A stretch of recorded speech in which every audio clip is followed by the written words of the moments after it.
Our wonderful artists. I'm the director of the Mendocino Art Center and really happy to have a full house this afternoon. It's going to be great for all of you who are going to participate. We thank you in advance. Actually, my name is not Lindsay Shields. Today it's Lindsay McMahon. And we're going to have a wonderful fellow, you all know him, Steve Worthen, but this afternoon he's going to be Steve Carson. And we're going to have a little tell your story, little interviews about the history. This whole 6 weeks of Mendocino, our town, in art and film, has been brought to us by the California Arts Council. And they gave us $8,500 to put on the variety of events that I'm sure all of you have seen in the calendar here. And a little story. About 20 years ago, I worked for the California Arts Council. I would do statewide conferences for art and technology, art and tourism. We would get money from the government to do creativity and technology because, you know, at that time, computers and computer art was still new. We'd get lots of money into colleges. And then there was this thing called had to do with electricity and, you know, all of that. And the Arts Council, the State Arts Council went from $33 million around 2000, from $33 million to $1 million to support art throughout the state. And excuse me for being passionate, but that's probably one of the worst things that ever happened in my very, I feel, charmed life. So my dedication to the arts has been very, very aggressive over the years, and this was the first time that they had given grants since the year 2000, so Mendocino was very lucky to get one. So, that's it.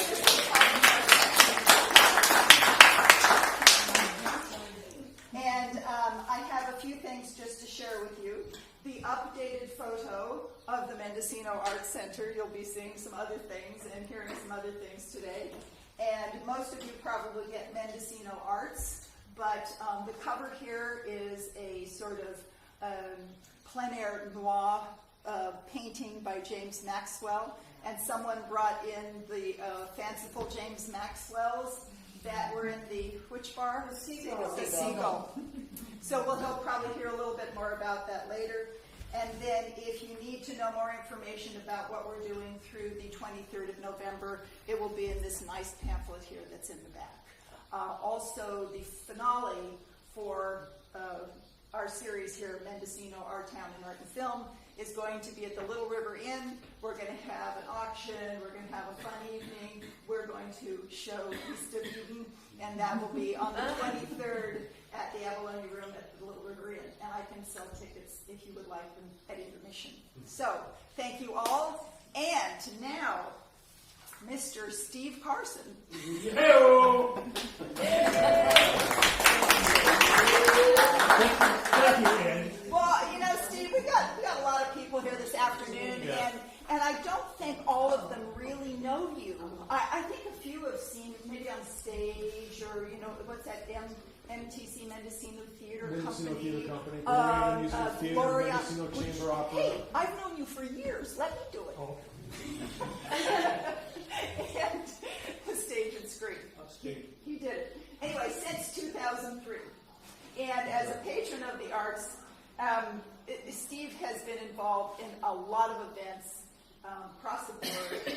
We all know and love him. He sells ads for the magazine. He does a variety of things. So, you know, now that he's Steve Carson, Right.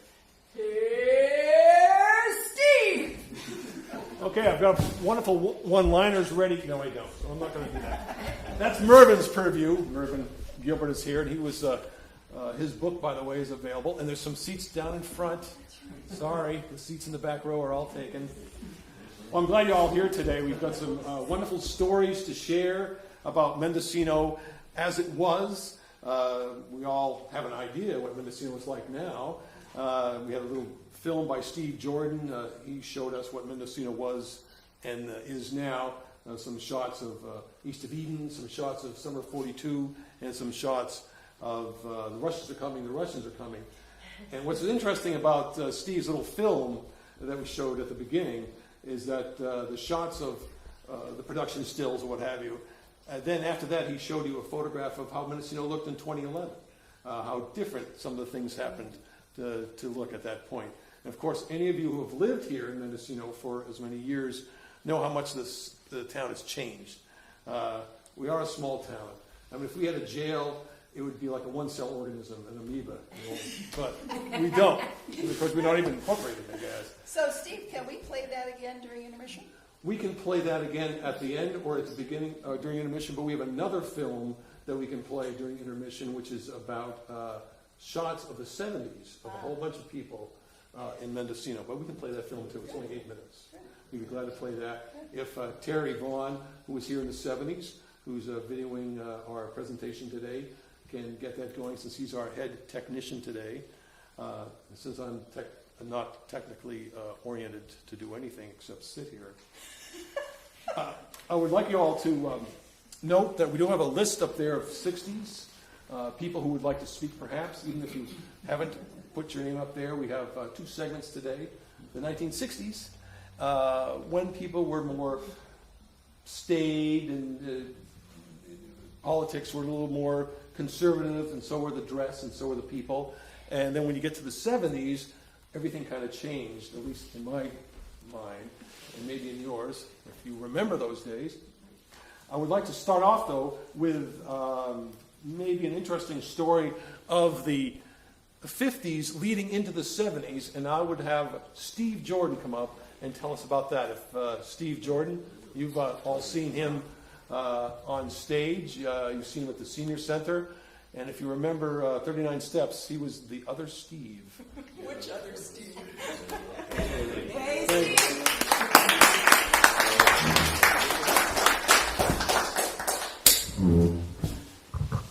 Since we haven't used a mic until now, I will give Steve the mic so he can talk softly.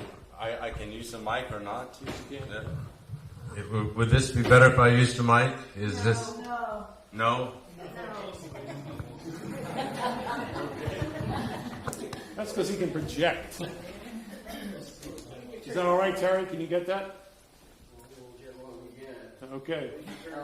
Tell you what, I'll turn it on, and we'll pick up all the little breathing and little noises you make. And since he's going to cut that anyway, let's give Terry a hand. There you go, Steve. Okay. So I wrote on the board this story goes from the 1950s to the 1970s. It covers 17 years. It won't take that long though to tell it, but it involves actually movies they made in town. Because I grew up in town. I grew up. There's a long building down on Main and Lansing Street that for years was known as the X-Lax building. Before it was known as the X-Lax building, it was known as our family home. And it became known as the X-Lax building because of the movie Summer of 42 was made here, and they used the front part of it as the drugstore when one of the fellows goes in to buy an ice cream cone. I don't think it was an ice cream cone he wanted. First it was an ice cream cone, and then later on it was a Condom. Okay. All right. That's He went in to buy a condom, and it was a funny little scene in the movie, because at that time it was still like a hush-hush thing in movie theaters, and it got a lot of laughs. But anyway, the story begins in 1954, right around there. Downtown, where the building is Southern Exposure, which is upstairs. Okay, downstairs, it was an empty building then. The post office was across the street, directly across the street. And I remember the room was filled with people, young and old, and I was about 5 years old, and we were all lined up, and they picked out certain people, and I was waiting, and they went right over me, and that was my first film rejection. That was for East of Eden. Johnny and Nancy Halo, I got to be in it, but not me. And I had no resentment towards them. Then, now we're moving forward to 1964. And they were filming the Russians are coming in town, and I was braver now, and I went up to people and I told them, I said, you know, I'm half Russian. and they just looked at me. That was 1964, 65.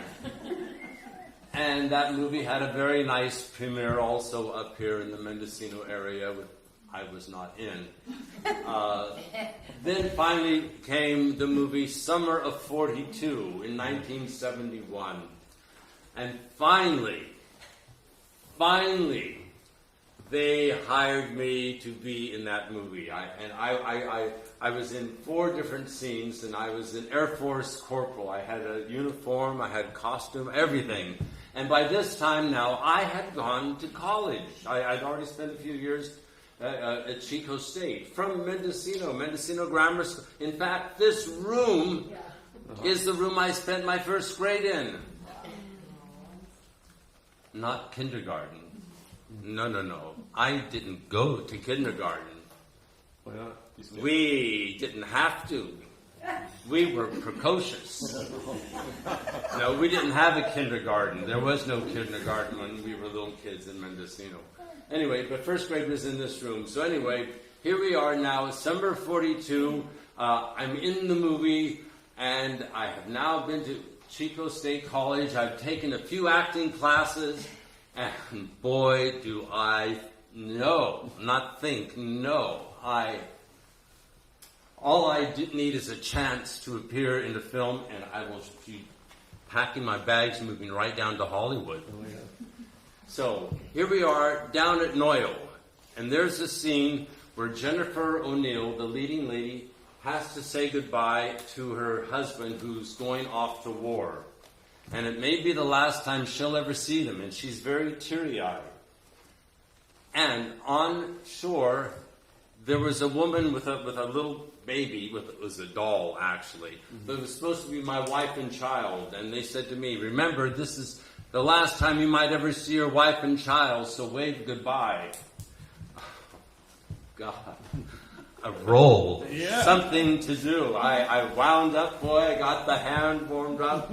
They said, we're in Noyo, up near the wharf area. And the boat pulls out from Noyo, and it goes all the way out towards the breakwater.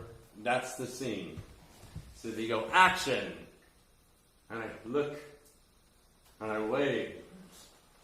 And I wave. Then I wave. And I wave.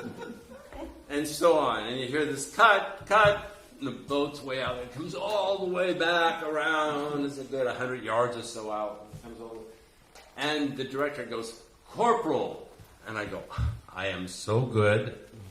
They're calling me by name. Go, Corporal, we want you to wave and look out to sea. And I thought, more direction. They're giving me more stuff. I got very excited. And I looked up in the hillside. I see my friends, and they're just rolling with laughter. I don't know why. And so here we are again. Next scene. So I go, okay. Get ready. Action.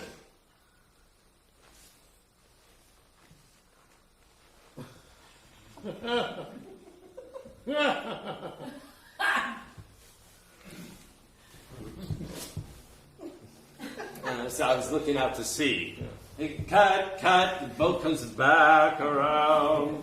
The Corporal. And I go, I must be hot.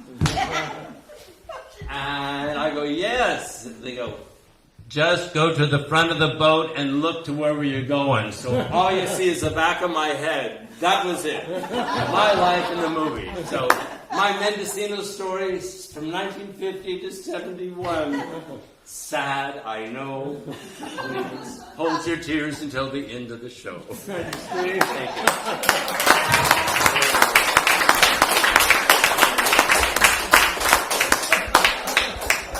Well, at least he didn't end up on the cutting room floor, but there's been worse things to happen to people who have been in the movies. Well, the movies are a big part of Mendocino, that's for sure.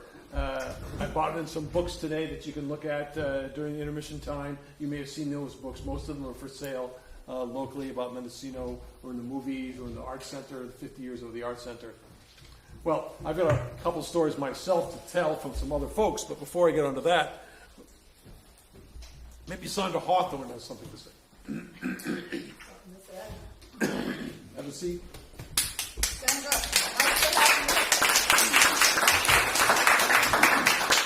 I don't have a story, and I mean, I have lots of stories, but I thought perhaps you'd be interested if I can just be articulate, to hear what it was like just through my eyes when I arrived here, what the town was like. And Steve brought up the fact that it's changed so much, and it has, of course. But when my husband was Don Hahn, and he was a doctor, and he had just finished his residency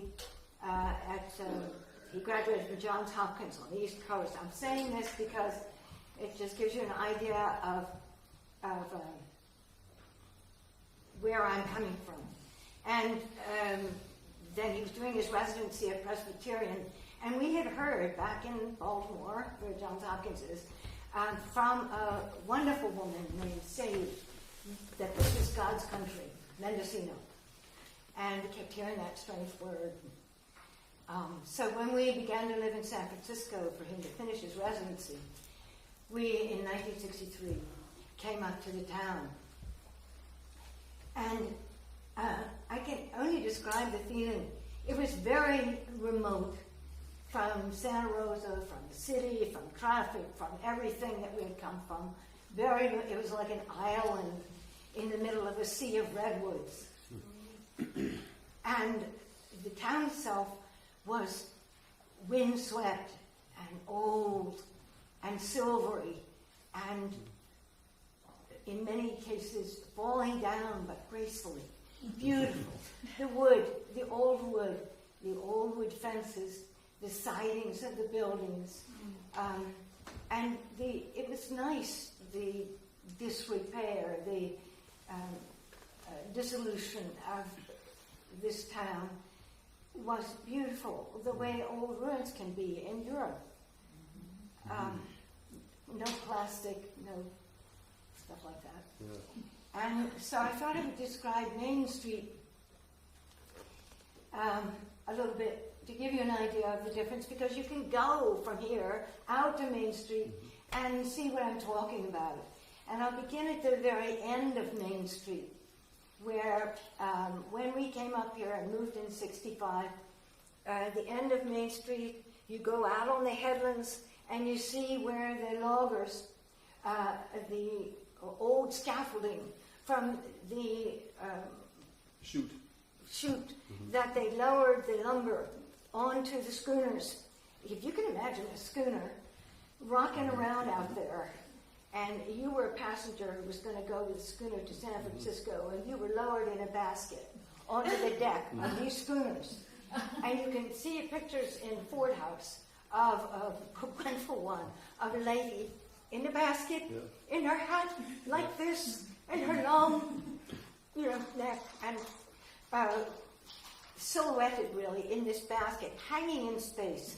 And they're going to lower her onto the deck of this rocking schooner. Just go out there and look down at the water and realize, people were brave. In any case, much of that scaffolding is gone, of the old chute. But you can still, if you go out, you can see where the counting house was. I think that's the right term. A brick wall is still out there near the scaffolding. You can feel under your feet the old boards. pieces of logs covered now with sod and plants and so forth, which they used to roll, is my understanding, the lumber down to where it would be loaded onto the ships. Skid Row. And Skid Row. yeah, well, if you have that name, but I'm describing things as I knew them, and I didn't know that was the name. And I don't remember any date except that this was 1965. And then on the corner, at the very end of Main Street, I'm working my way east, was Mr. Lampelmeyer's house. And what a lovely man. And he had been here forever, I guess. And what a wonderful view. And what a wonderful place to have a house. And of course the house is still there. And there would be occasionally a little bucket hanging off his fence with lavender in it. And it would say, lavender, 25 cents. And provided a little bucket that you could, tin can really, that you could put your 25 cents in and take away lavender. And the whole row of houses down there reminds you, or reminded one, that although this town was in change, even at the time I'm speaking, it was much of the history of it was still there with no replacements yet, no refurbishing of the houses, no rebuilding, no filling up the vacant lots. None of that had started. There was Bill Zaka up on Little Lake Road, hammering away, single-handedly, it seemed like, building the Art Center, which was going to change this town, which had gone into disuse because of the lumber company had gone up to Fort Bragg. Trucks had come in. I won't go into all that. You can read about that in Porterhouse. But going by Mr. Lampelmeyer's house, the sidewalks were all wooden, and that goes for all the way up Main Street. The wooden sidewalks. We got cement here, cement there, but not at that time.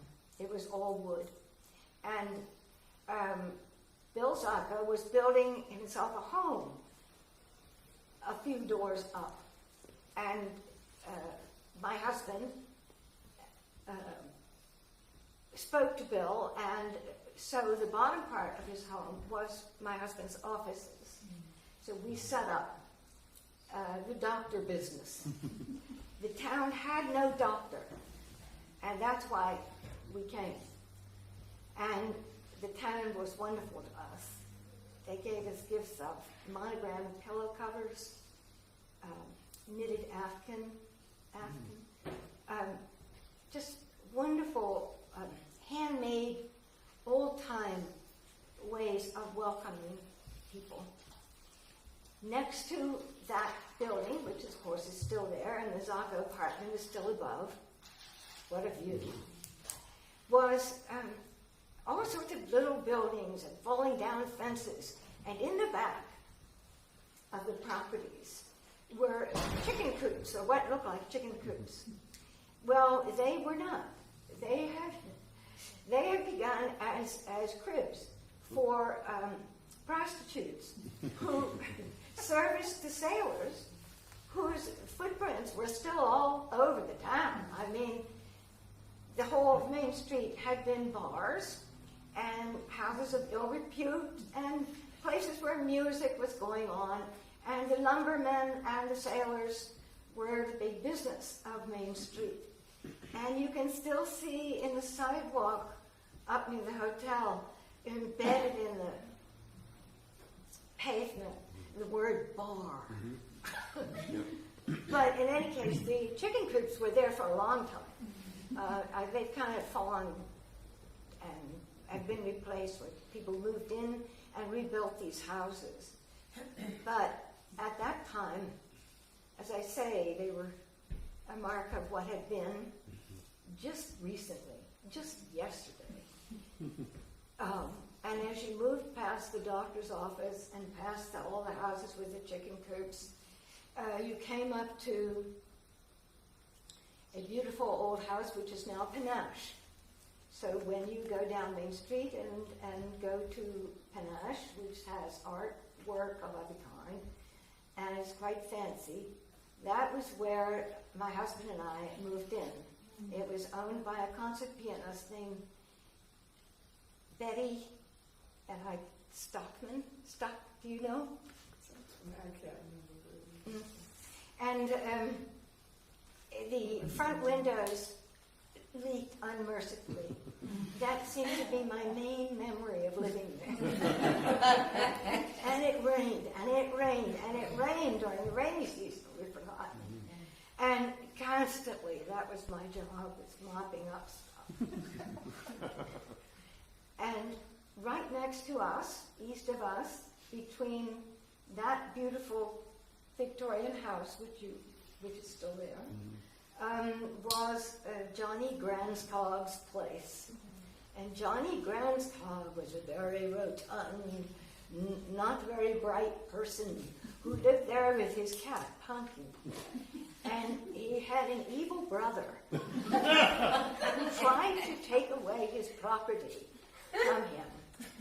And this brother lived in Fort Bragg and was a businessman, whatever that meant at that time. And Johnny would walk up to the post office, and Pumpkin would follow this little tiny cat. And Johnny loved that little cat. Well, one day I was outside behind our house, and bam! Out of the back door came his brother, running hell for leather, and Johnny, with a hatchet, was fast on his trail. This is a good time for me to tell you that Steve's idea of the staid Mendocino in the 60s, oh no. When my husband and I moved here, the people, who most of whom were, it seemed like, were in their 70s and 80s and even 90s, were living the most fantastic, exciting life. There was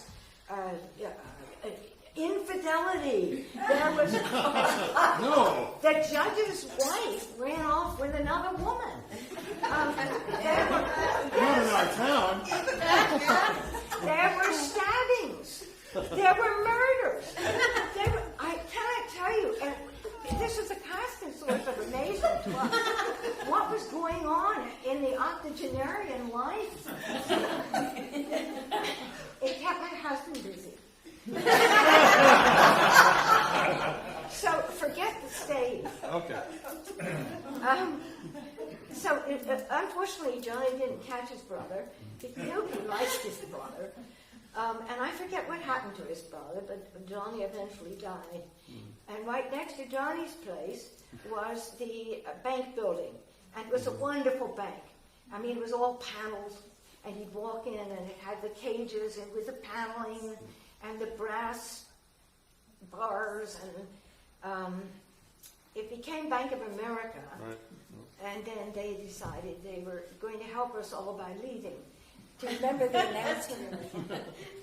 So if you cross the street, still coming eastward, is what is now a wonderful bookstore. And I'm sure you've all been in there if you're a visitor. So but Bank of America is where Out of This Out of World. This that's World right. is Sorry, I meant to say that. Out of This World is a very interesting place. And then across the street is the bookstore. The old bookstore, which began somewhere in the 1970. I'm not good on the dates. Betty Goodman's bookstore was such a treasure, and it was off Main Street. It faced on Lansing, on Caston, and the front part where the bookstore now faces on Main Street had started out as a grocery store, Mendocino Groceries. And I still have a sign which was rotting away outside. They took it off the building and just threw it away, so I brought it home. And it's a huge sign that has a cat on it and a spilled bucket of paint.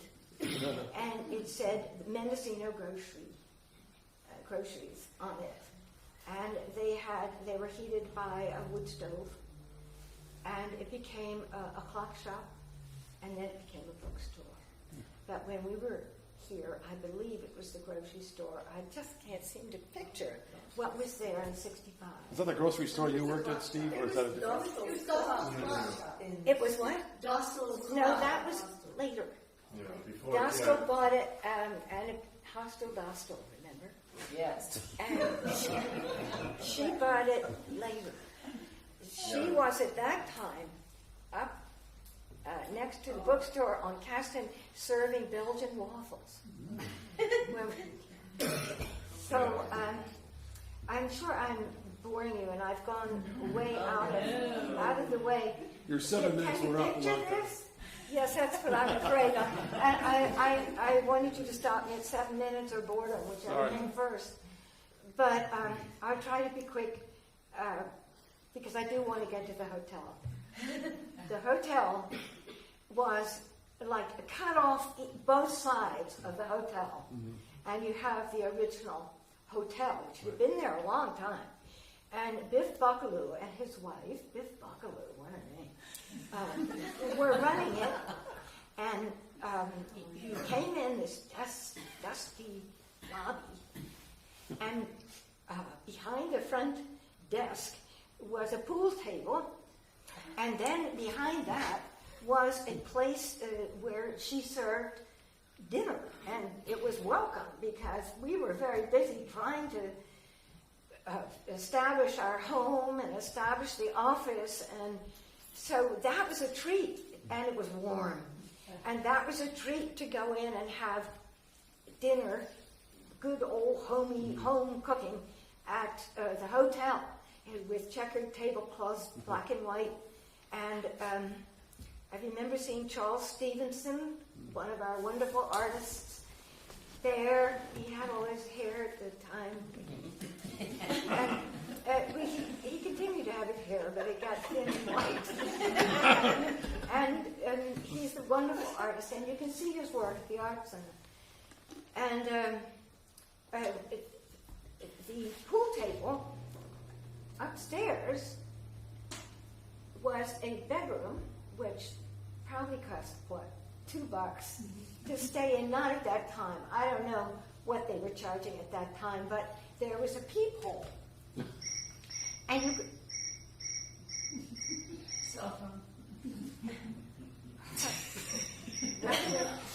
I'm sorry.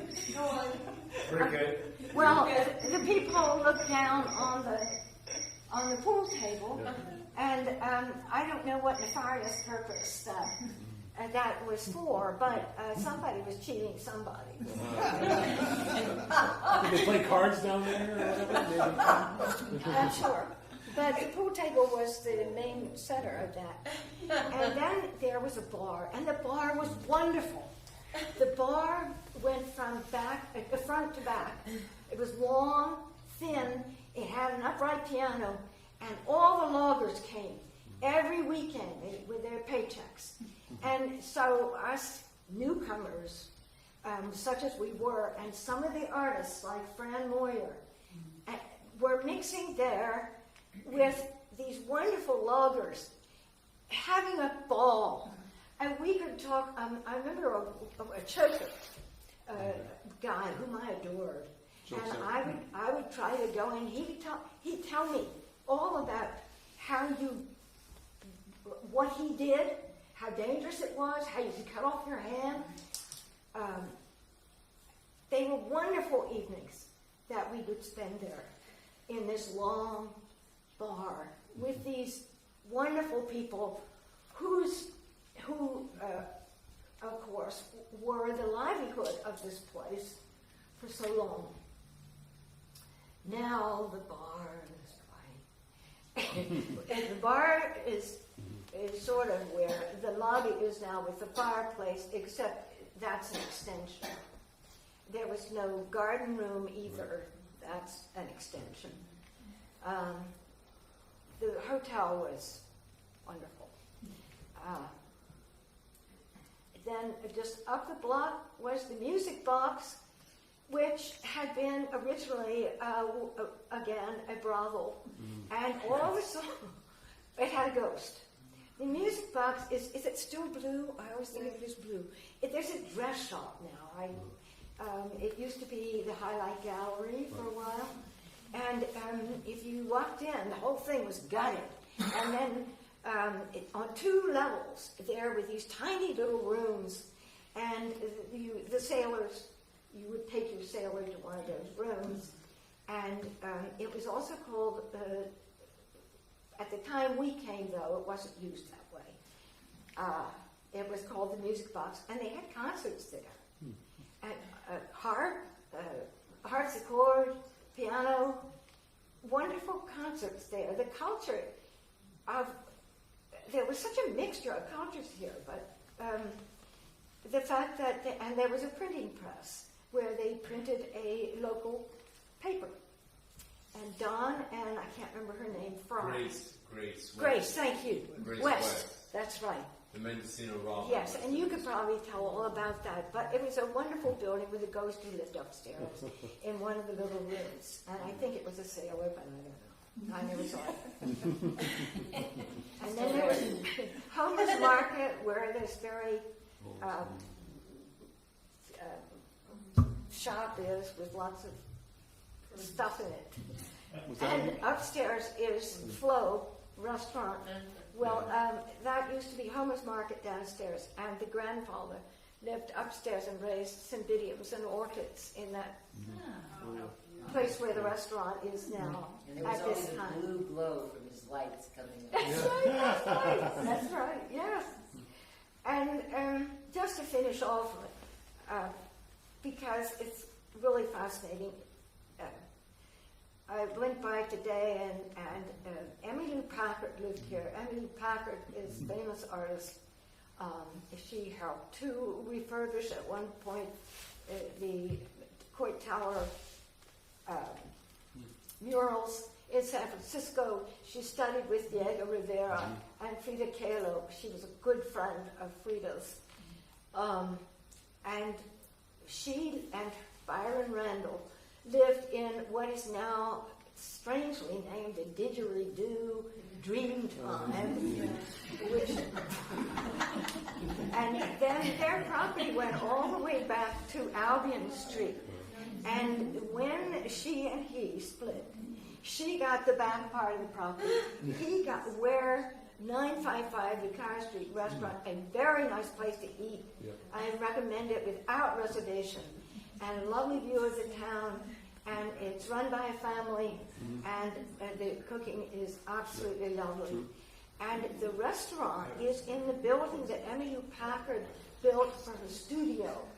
And it has tall walls, because she had studied mosaics and murals with Diego Rivera, and was planning to work there on them, but she also had terrible diabetes, and it eventually killed her. Out on the headlands is a plaque which some of us placed for her in 1987 to thank her for saving the headlands. She and Mildred Benioff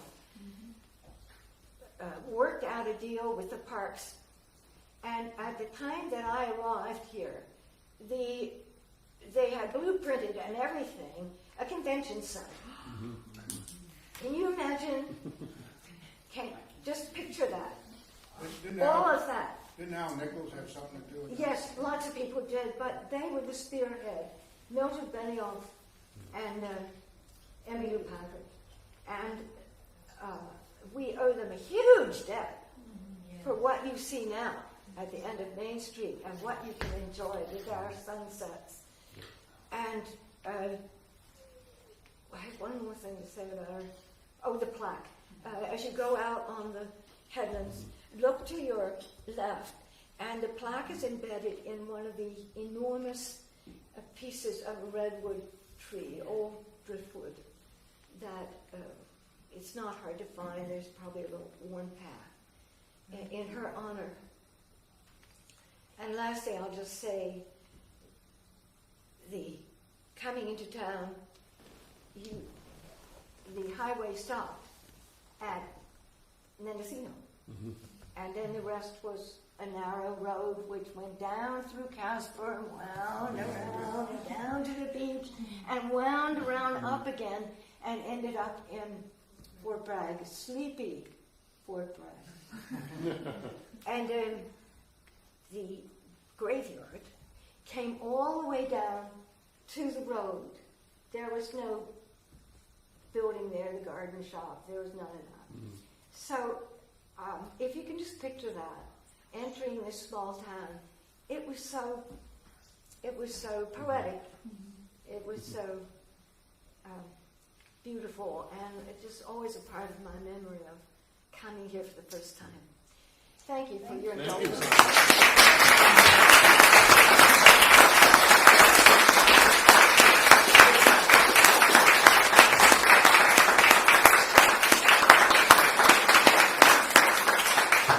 I think after that she deserves to sit on the couch, don't you? Yeah.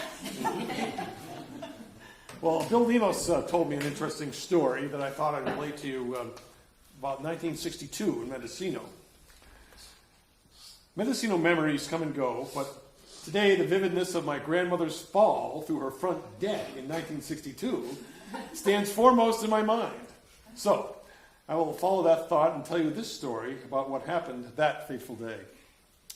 Grandma B, or Mrs. B as she was known around town, lived alone in what is now the Mendocino Cafe.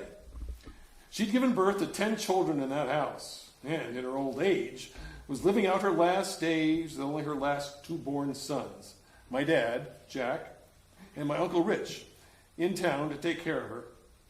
Mr. B was long gone by the 60s, but her memories of all the previous happenings in that house must have haunted her daily. Mr. B had run the barber shop on the Lansing side of the house they rented from Mrs. McCollum. She ran the kitchen on the back side of the home. For nearly 40 years, that had been the arrangement. He worked the shop, she worked the house, cooking, cleaning, and raising the kids.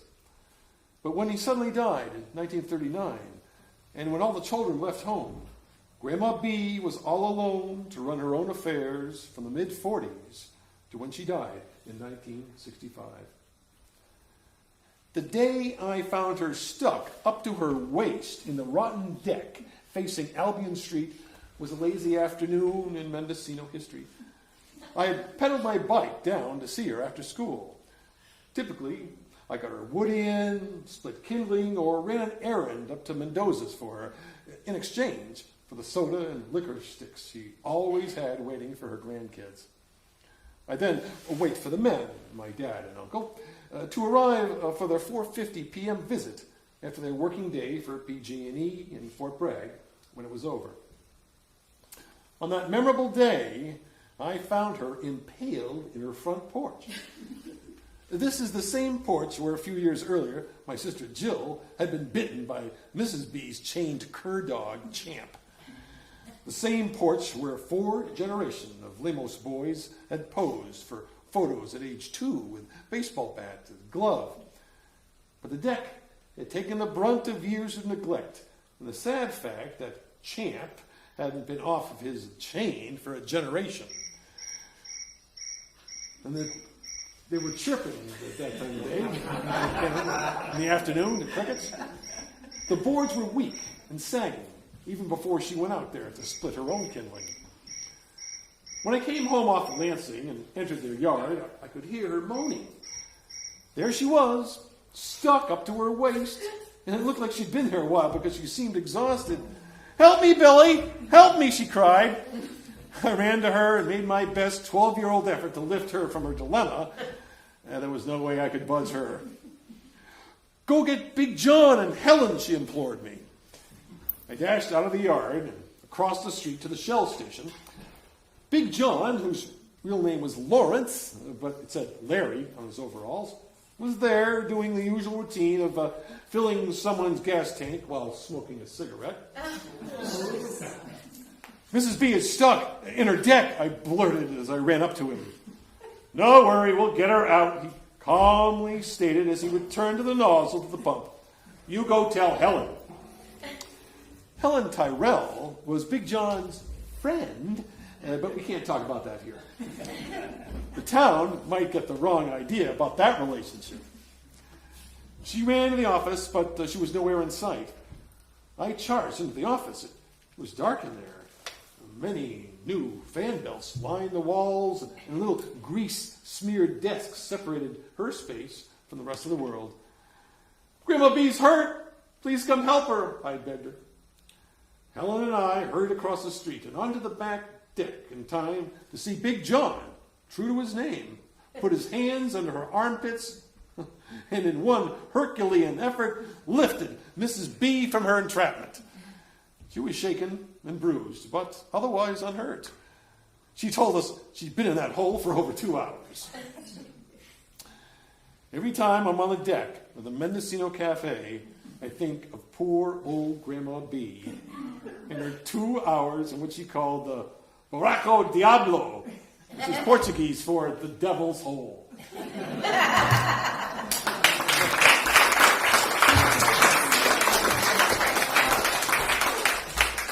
Well, that was Bill Lamos's story from 1962. Now, let's see. We've got Don Kirkpatrick has something to tell us up to 1975. So, Don, are you here? I'm here. Should we take a commercial break or shall we continue? Let's continue. Don, you got 3 minutes, 7 minutes, or 14 minutes? Come on up, Don. Probably. You're on.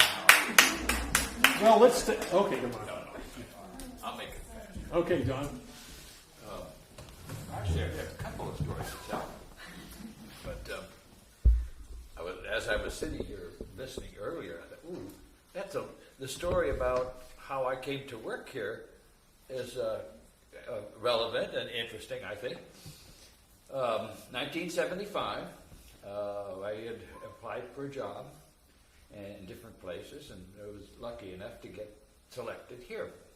And it was June of 1975. Wait, you're in the wrong decade. You're supposed to be the 1960s. Did you know anything from the 60s? I wasn't here in the 1960s. Oh, I should tell him to go sit down, but he's already up here, so go ahead. If somebody else says 1960s. Don, right there, you're under the 60s. There's an arrow. There's an arrow. Arrow over there. Okay. Why don't you say something? 1975. Okay, I'll say something about the 60s. Okay.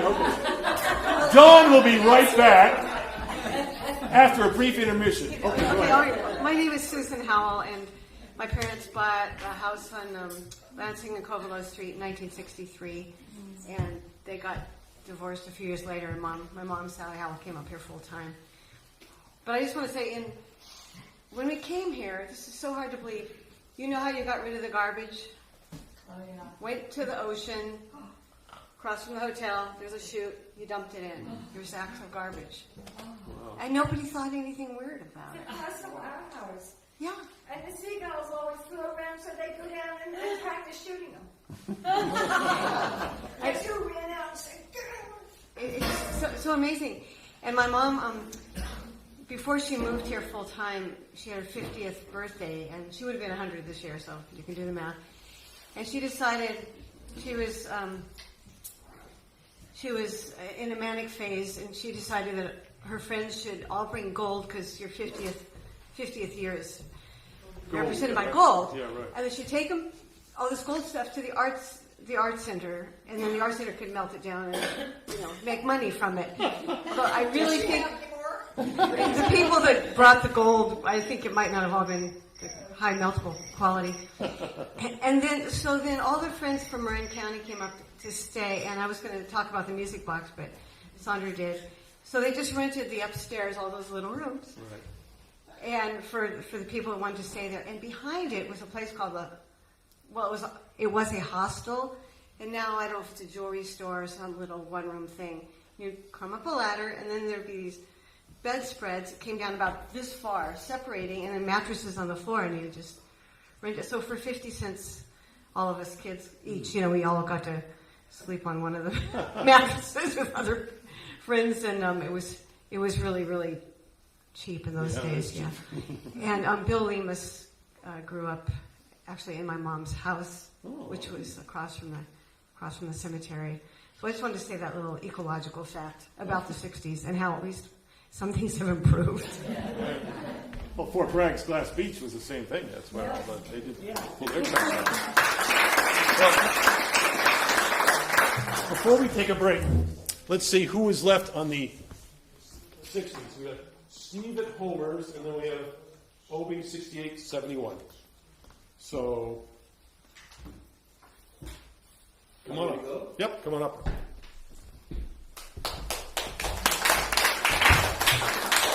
I haven't said anything yet.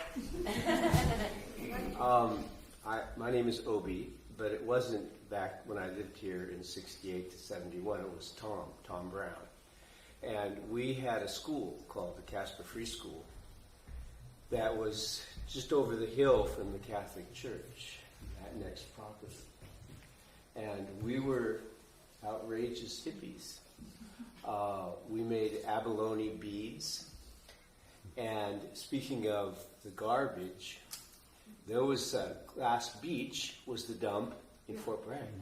In 1968, we would go there, and these are nuts and washers that I found in the sand. There was a solid wall of metal. Little teeny gears. Yeah, little gears. Little gears. I had gears. We used them for spacers in our jewelry. I also found a $5 gold piece. I found a little Mickey Mouse, about this big, probably came from the end of a spoon. So Glass Beach now, or that's Glass Beach now. Yeah. We'll stick to Mendocino now. We'll stick to Mendocino. Okay, Mendocino. At the Casper Free School, we did a lot of far out stuff. It was sex, drugs, and rock and roll. And we did a little play that I wrote called The Life-Death Struggle of Pee Wee Kilowatt.